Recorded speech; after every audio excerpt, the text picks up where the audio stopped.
Parados de... Agora vem cá, você já ouviu falar no Bruce Kennedy? Então, ele é um ex-atleta de lançamento de dardo que ficou conhecido na história olímpica. Essa história é muito louca, gente. Ficou conhecido como um dos esportistas mais azarados de todos os tempos. Exatamente isso, a Carol não está exagerando. E esse apelido não veio por acaso.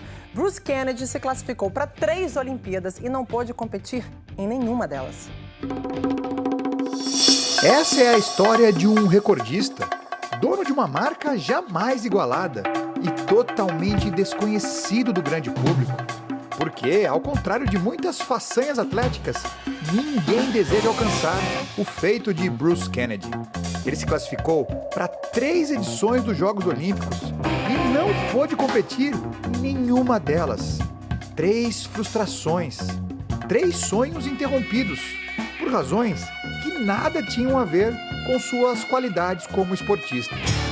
Mesmo assim, não espere conhecer um protagonista triste e amargurado nessa jornada. Bruce, que acaba de completar 70 anos, transborda alegria e otimismo. Eu aceitei o que aconteceu e preferi focar nas coisas maravilhosas que vivi. Para entender como tudo isso ocorreu, vamos viajar no tempo. E nosso ponto de partida é um país que nem existe mais. Bruce nasceu na Rodésia, na África, que ocupava um território hoje englobado pelo Zimbábue. Descobriu o atletismo na escola e logo se interessou pelo lançamento do dardo. Tivemos uma competição internacional. Eu tinha 18 anos, arremessei 68 metros. Ganhei. Nos Estados Unidos, isso daria 2º lugar nos torneios universitários do país. Então, um técnico americano me escreveu perguntando: "Ei, você não quer vir pra cá?" Eu disse: "Claro." Bruce desembarcou na América com pouco dinheiro no bolso e sem passagem de volta. Estava apreensivo, mas também empolgado. Afinal, a bolsa de estudos que ele havia obtido era para uma das melhores universidades do país. O aprendizado, desde o princípio, foi enorme, dentro e também fora do esporte. Nos anos 70, a Universidade da Califórnia, em Berkeley, era um mundo à parte em relação ao que ele vivia na África. Naquele momento, minha universidade era o centro do movimento anti-guerra do Vietnã, um espaço muito progressista e liberal nos costumes. Era algo diferente do obscurantismo que reinava na Rodésia daqueles tempos. Ele se refere ao regime de segregação racial que existia no seu país, deliberadamente inspirado no apartheid da África do Sul. Brancos oprimindo negros. As marcas do preconceito logo chegaram ao esporte e atingiram diretamente os desejos de Bruce. Aos 20 anos, nos Estados Unidos, ele conseguiu um lançamento de 76 metros e obteve vaga para representar a Rodésia nas Olimpíadas de 1972. Tudo parecia dar certo. Bruce viajou com a delegação e se instalou na Vila Olímpica. Quando seguiam para disputar um evento teste, veio a notícia. Atletas negros de várias nações estavam pedindo a exclusão da Rodésia dos Jogos por causa do regime discriminatório em vigor no país. Eu sabia que tinha acabado ali. O Comitê Olímpico Internacional tentou negociar, mas estava claro que não havia saída. 2 dias antes da cerimônia de abertura, fomos retirados da Vila Olímpica. Restou a Bruce acompanhar as provas pela TV, e sem grandes remorsos. Como não compactuava com as políticas vigentes na Rodésia, tratou de seguir adiante com a carreira. Em 1974, no último ano de faculdade, cravou 81 metros e 48 centímetros.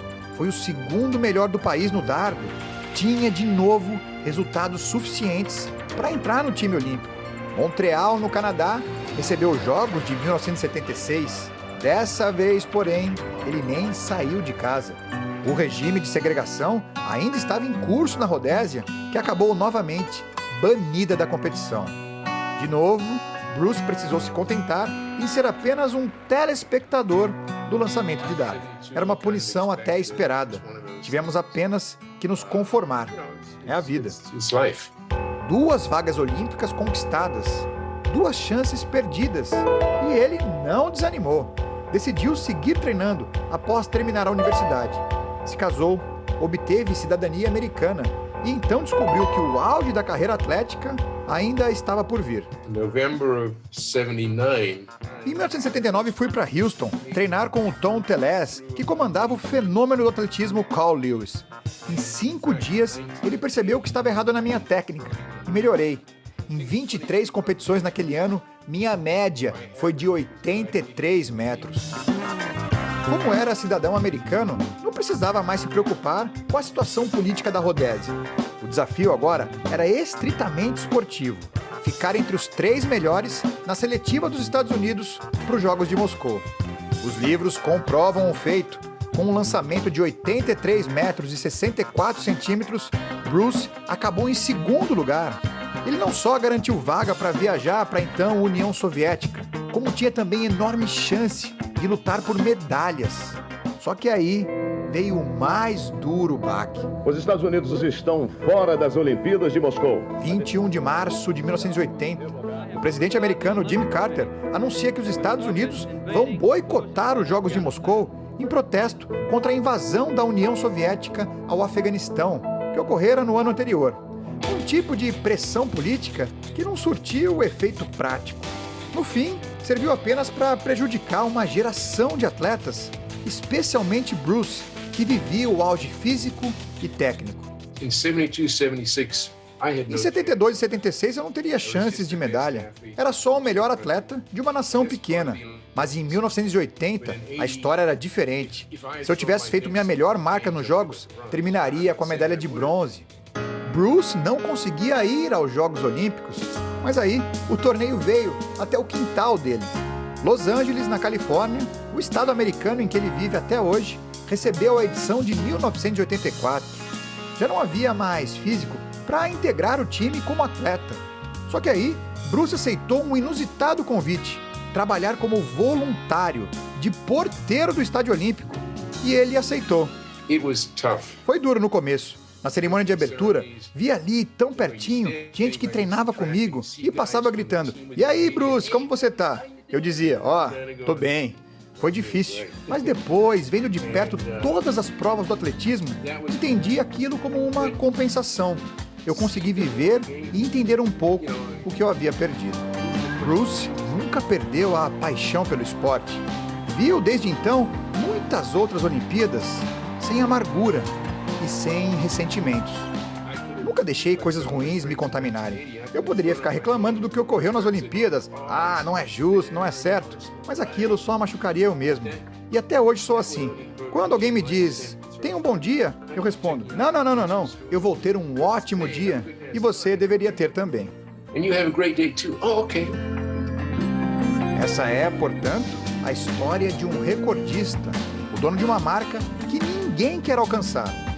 Ao viajarmos por sua trajetória, aprendemos a admirá-lo e a respeitá-lo como um campeão. Bruce Kennedy nunca disputou uma Olimpíada, mas vive repleto de espírito olímpico.